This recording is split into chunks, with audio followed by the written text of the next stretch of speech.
I'm going to show people how this works, okay? Okay, let's say here's a midline of people that will not engage in corruption. And we're seen as the schmucks, the idiots, the suckers, the morons.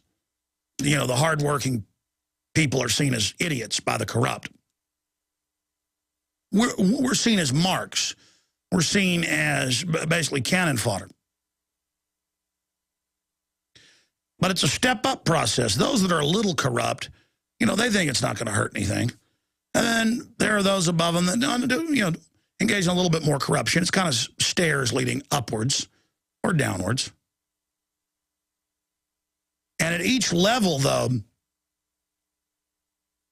people that go along with corruption always tend to be self-centered. They're not deeper, more wisdom-filled creatures. They think they can engage in a little bit of cheating. And the next person thinks that, and the next person, the next person, and the next level as you go upwards in the continuum of corruption. But by the time you get up here, you're dealing with total sociopaths. By the time you go up a few steps, you're dealing with just completely corrupt individuals who either don't care or who are sadistic and actually enjoy abusing people and like doing bad things. And then you've also got psychopaths who just have no connection to reality. And then you've got these master controller types who know what they're doing but want to be in control and see everybody as animals, so they'll do anything. And think that they're gods. Yeah, that's a good point. John just popped in my ear and said, and think that they're gods. Yeah, the globalists play with us like our whole world is their little toy. And watching us squirm and doing things and social engineering. And these guys up here control the fractional reserve banking system, so they control the symbol of energy, money, that they get out of nothing. And then the whole world at every level will sell out their own mother down here for chicken feed these con artists made out of nothing. But at every level of this corruption continuum,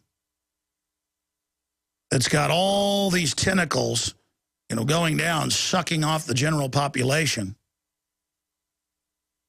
If the lower level ever has a conscience or thinks what's happening up here is destructive or nihilistic, this level can simply destroy the next level with the dirt that they have on them, because most people on this level will go along with destroying that person because they don't want to upset the apple cart.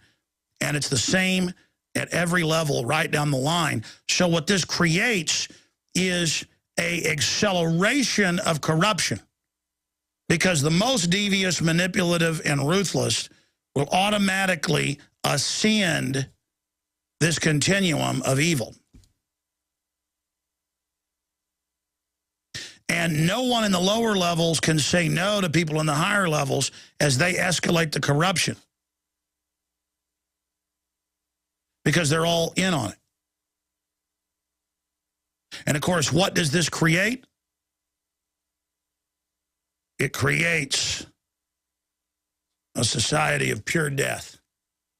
It creates a collapse of the general society. So the globalists understand all this, so they've created a cosmology on record that they call a post-industrial world, where the standard of living is lowered, and being poor and the language being reduced and the art being reduced and destroyed, all this ugliness and everything is sold as beauty. So it's not survival of the fittest, as they say, raising the species. It's actually lowering the species. And that's the fruits of this system. And it is a race to the bottom. It is a giant sucking sound, not just of jobs, but of our families and of our morals and of everything we are. It is death. The New World Order, at the end of the day, is all about death. Because you see, in this continuum, in this competition for who can be the most destructive and the most evil, these globalists, I guess, kind of enter into a type of insanity.